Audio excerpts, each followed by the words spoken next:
అక్కడున్న లేపాట్లకు వచ్చిండ్రు, ఎక్కడ పోయిందో తప్పకుండా చర్చ పెట్టుకుందాం. గౌరవ ముఖ్యమంత్రి గారు ముఖ్యమంత్రి అయిన తర్వాత కేసీఆర్ ఇంటి మీద వాళ్ళ కాకి నా ఇంటి మీద వాళ్ళతో కాల్ చేస్తాడు. ఎంతమంది ఉన్నారు అధ్యక్ష? ఇప్పుడు అక్కడ ఎందుకు చేర్చుకున్నారు అధ్యక్ష?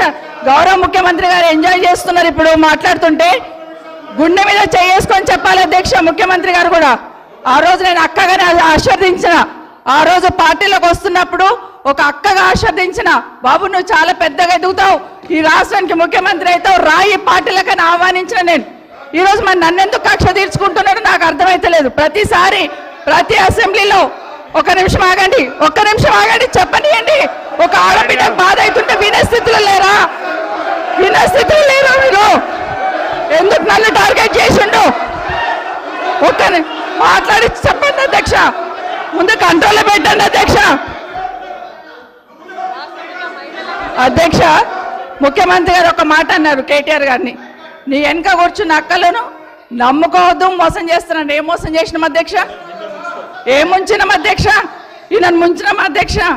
ఈయనను బతిన్లాడి పార్టీలోకి రా తమ్ముడు అని చెప్పి, నువ్వు వస్తే భవిష్యత్తులో ఈ పార్టీకి నువ్వు ఆశాకిరణం అవుతావు అని చెప్పి పార్టీలోకి ఆహ్వానించినా లేదా గుండె మీద చేసుకొని చెప్పమనండి అధ్యక్ష.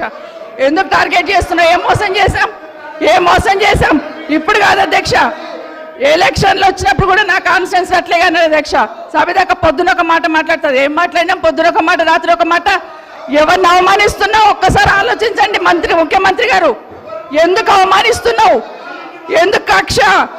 ప్రతిసారి టార్గెట్ చేస్తున్నావు. ఈరోజు ఏం మోసం చేసినాం? మేము ఆడబిడ్డలం విత్డ్రా చేసుకోవాలి అధ్యక్ష.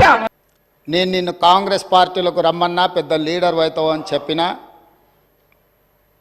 పార్టీకి నీకు భవిష్యత్తు ఉంటుందని చెప్పినా అని చెప్పింది, అది వాస్తవం. కానీ ఇంకొక విషయం, ఇది మా ఇద్దరి మధ్యలో వ్యక్తిగతంగా జరిగిన చర్చని ఈరోజు సబితక్క సభలో పెట్టింది కాబట్టి దీని కొనసాగింపుగా జరిగిన కొన్ని చర్చలు కూడా నేను సభలోనే చెప్పాలి.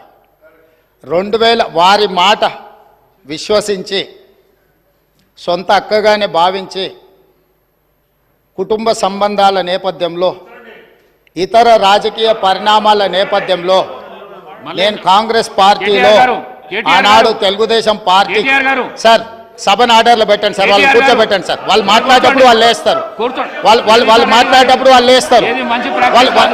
మాట్లాడేటప్పుడు వాళ్ళు లేస్తారు సార్. కూర్చోమను.